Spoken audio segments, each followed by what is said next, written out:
கிறிஸ்துவில் அன்பானவர்களே, இயேசு இரட்சகரின் நாமத்தில் உங்களை அன்போடு வாழ்த்துகிறேன். ஆண்டவர் உங்களோடு பேசும்படி, உங்களை ஆசீர்வதிக்கும்படி ஒரு வசனத்தை வாசிக்கிறேன். லூக்கா எழுதின சுவிசேஷம் 19ஆம் அதிகாரம் 10ஆம் வசனம். இழந்து போனதை தேடவும் ரட்சிக்கவுமே மனுஷகுமாரன் வந்திருக்கிறார் என்றார்.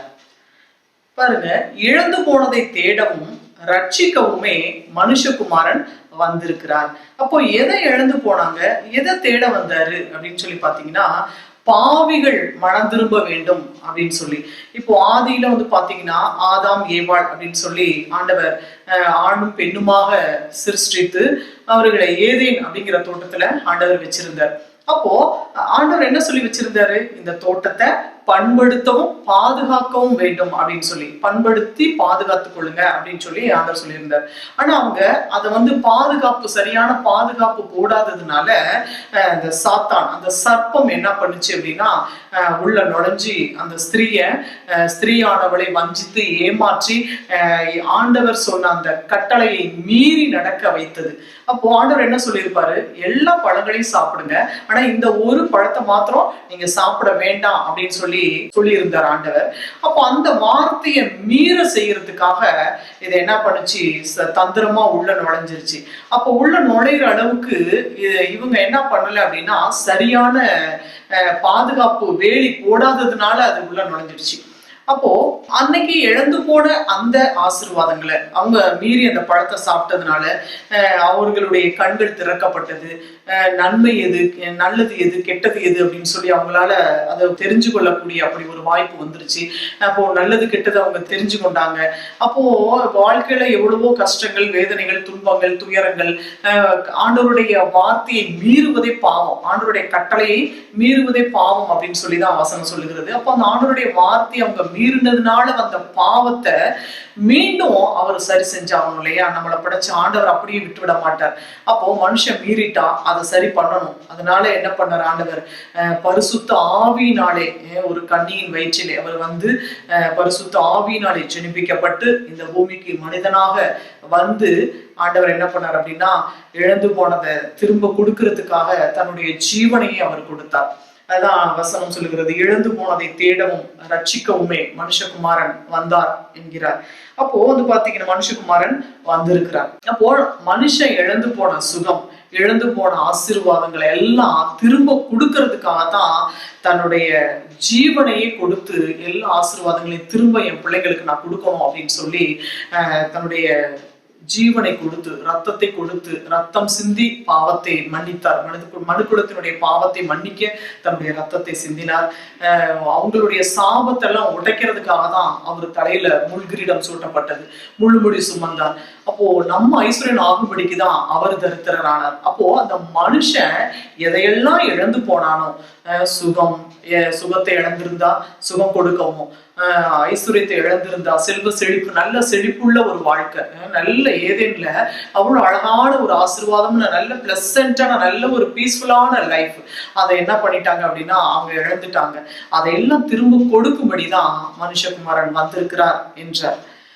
ஆப்பிரியமானவர்களே, இன்றைக்கும் கூட நீங்கள் அன்னைக்கு தோட்டத்தை பண்படுத்தும்படின்னு ஆண்டவர் சொல்லியிருந்தார். இன்றைக்கும் அந்த ஆதாம் ஏவாள் செய்த அந்த தவறை நாம செய்யாதபடிக்கு நாமளும் எச்சரிக்கையா இருக்கணும்.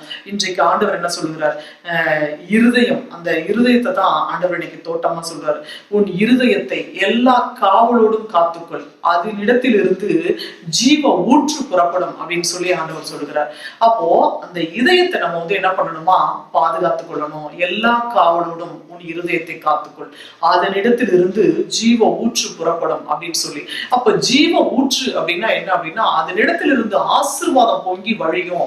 அப்போ உன் இருதயத்தை நீ பாதுகாத்துக்கோ.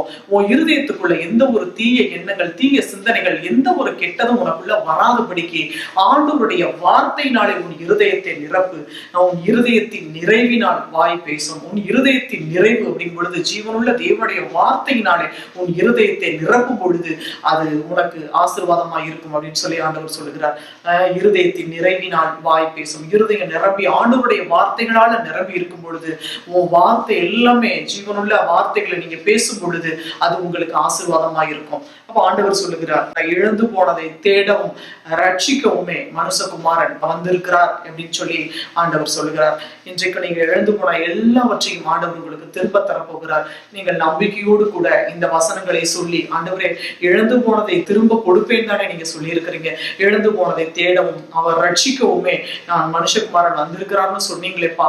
ஆண்டவரே எங்க வாழ்க்கையில நான் இழந்து போன சுகத்தை எனக்கு தாங்க, இழந்து போன ஐஸ்வர்யத்தை எனக்கு தாங்க, என் கையை விட்டு போன எல்லா ஆசீர்வாதங்களும் இயேசுவின் நாமத்தால என் கைக்கு திரும்ப கிடைக்கணும் அப்படின்னு சொல்லி நீங்க ஜெபம் பண்ணுவீங்களா? நீங்க நிச்சயமா ஜெபம் பண்ணுங்க. ஆண்டவர் உங்களை கட்டாயம் ஆசீர்வதித்து உங்களை உயர்த்தி நீங்க எழுந்து போன எல்லா ஆசீர்வாதங்களையும் உங்களுக்கு திரும்ப கொடுக்கும்படிக்கு அவர் நீதியும் உண்மையும் உள்ள தேவனாய் இருக்கிறார். நாம் ஜெபிப்போம். சர்வவல்லமையுள்ள எங்கள் அன்பின் பரலோக பிதாவே, சுபாந்த நல்ல வேலைக்காய் நாங்கள் நன்றி செலுத்துகிறோம் சுவாமி.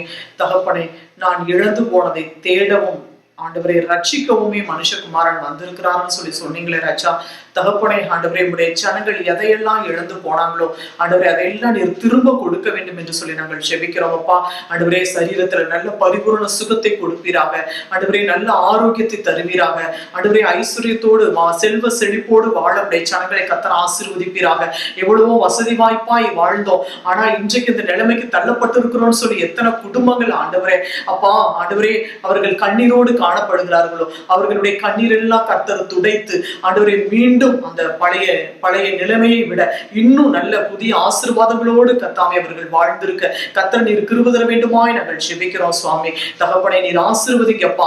ஆண்டவரே அப்பா, உமக்கு கொடான கொடி ஸ்தோத்திரம். உங்க ரத்தத்தால கழுவுங்க, எல்லா பாவங்களையும் மன்னித்து ஆண்டவரே நீர் ரட்சித்து உம்முடைய ஒவ்வொருவரையும் உம்முடைய ஒவ்வொரு பிள்ளைகள் நீர் பாதுகாத்துக் கொள்ளும்படியாய் இயேசு ரட்சகரின் நாமத்தில் ஜெபிக்கிறோம் பிதாவே. ஆமென், ஆமென். பிரியமானவர்களே, கர்த்தர் உங்களை ஆசீர்வதித்து உங்களை மகிழ பண்ணுவார். God bless you.